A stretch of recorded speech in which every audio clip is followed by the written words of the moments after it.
पर्यटक स्थળ તરીકે જાણીતા બનેલા ભુજમાં અનેક ઐતિહાસિક સ્થાપત્યો આવેલા છે।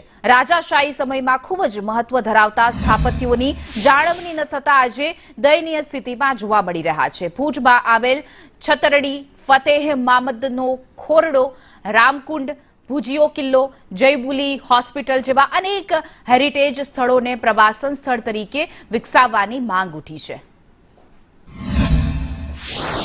ભુજ એ ભાતીગળ શહેર છે અને એની ભવ્યતા છતી કરતા અનેક સ્મારકો શિલ્પથી મંડિત છે, સ્થાપત્ય સભર છે અને ઐતિહાસિક છે। ભુજની છતેડીની વિઝિટે દેશ પરદેશના અનેક લોકો આવે છે પણ જોઈને નિરાશ થાય છે, કારણ કે છતેડી વર્ષો થયા, આજે 2 દાયકા પછી પણ આપણે ઊભી નથી કરી શક્યા। એની જાળવણી બહુ જ જરૂરી છે।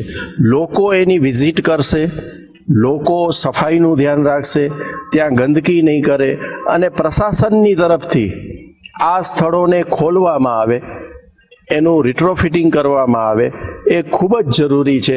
જે અગાઉના રાજા મહારાજા એકદમ કાળજીપૂર્વક જે બનાવેલી વસ્તુઓ છે, ફતેહ મામદનો ખોડો હોય કે ઐતિહાસિક છતરડી ભુજની છે કે ભુજિયો ડુંગરની ઉપર જે કિલ્લાની એક સાઈડમાં કશું પણ વિકાસ કરવામાં નથી આવ્યું।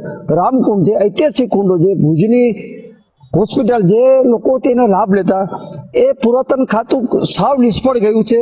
ગુજરાતના સીએમ સાહેબને પણ વિનંતી કરું, સાહેબ તમે કરોડો અબજો રૂપિયા આપો છો તો આ અધિકારી કશું કરતા નથી કચ્છ માટે, તો તાકીદે આવા અધિકારી બદલાવો અને ધારાસભ્યને પણ તમે વોર્નિંગ આપો કે તમારા વિસ્તારમાં પ્રાચીન જે વસ્તુઓ છે એ બાબતમાં તમે અમને લખીને મોકલો, ક્યાં શું જરૂર છે તમારી ગ્રાન્ટની, સરકાર બધું આપવા તૈયાર છે।